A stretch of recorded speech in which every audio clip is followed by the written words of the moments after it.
মাঘ মাসে আমের মুকুল, ফাগুন মাসে গুটি, চৈত্র মাসে কাটাকুটি, বৈশাখ মাসে আমের আটি, জ্যৈষ্ঠ মাসে দুধের বাটি। মধু মাসের সবচেয়ে সুস্বাদু ও জনপ্রিয় ফল আম।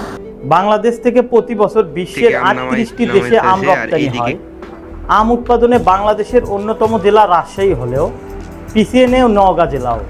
দর্শক, আজকের ভিডিওতে আমরা জানব রাজশাহী নাকি নওগাঁ, কোন জেলায় সবচেয়ে বেশি আম উৎপাদন হয়।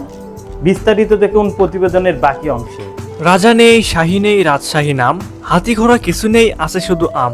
রসালো আমের কথা উঠলেই চলে আসবে আমের রাজধানী বৃহত্তর রাজশাহী অঞ্চলের নাম। সত্যি সত্যি রাজশাহীতে কিন্তু হাতি ঘোড়া এখন কিছু না থাকলেও আমের কোনো কমতি নেই। আম উৎপাদনের পরিমাণে কোন জেলা সবার উপরে, এ প্রশ্ন করা হলে আপনার মাথায় সম্ভবত রাজশাহীর চাঁপাইনবাবগঞ্জের নামটি সবার আগে আসবে। তবে সরকারি হিসাব বলছে চাঁপাইনবাবগঞ্জের সেই একচ্ছত্র আধিপত্য আর নেই। গত বছর সবচেয়ে বেশি আম উৎপাদিত হয়েছে রাজশাহী বিভাগেরই আরেক জেলা নওগাঁয়। নাগফজলি, ল্যাংড়া, গোপালভোগ, আম্রপালি, খিরসাপাতি, বাড়িফোর ও গুটি জাতের আমের জন্য বাংলাদেশের বিখ্যাত জেলা হচ্ছে নওগাঁ। রাজশাহী অঞ্চলের বিখ্যাত আমের জাতগুলো হলো মোহনভোগ, রাজভোগ, ক্ষীরভোগ, ফজলি, গোবিন্দভোগ, হাড়িভাঙা ইত্যাদি। নওগাঁর বিখ্যাত নাগফজলি আম ভৌগোলিক নির্দেশক জিআই পণ্যের স্বীকৃতি পেয়েছে।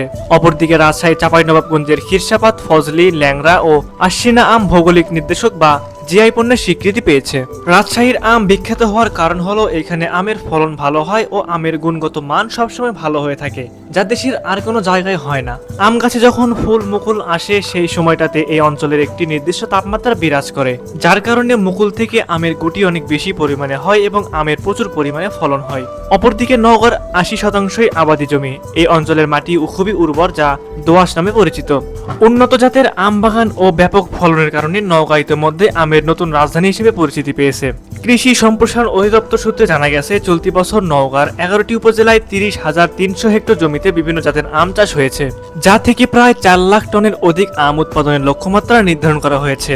অন্যদিকে চলতি বছর রাজশাহীতে 19,603 হেক্টর জমিতে আম চাষ হয়েছে। উৎপাদনের লক্ষ্যমাত্রা ধরা হয়েছে 2,60,006 মেট্রিক টন।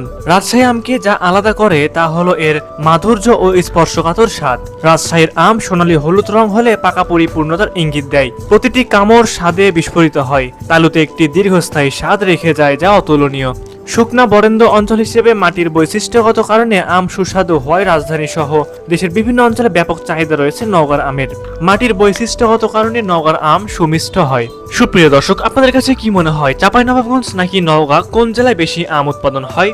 আপনার মূল্যবান মতামত অবশ্যই আমাদের কমেন্ট করে জানিয়ে দিবেন। আর এমনই সব তথ্যবহুল ভিডিও পেতে আমাদের দা বগুড়া ইউটিউব চ্যানেল এবং দা বগুড়া ফেসবুক পেজটি ফলো করবেন।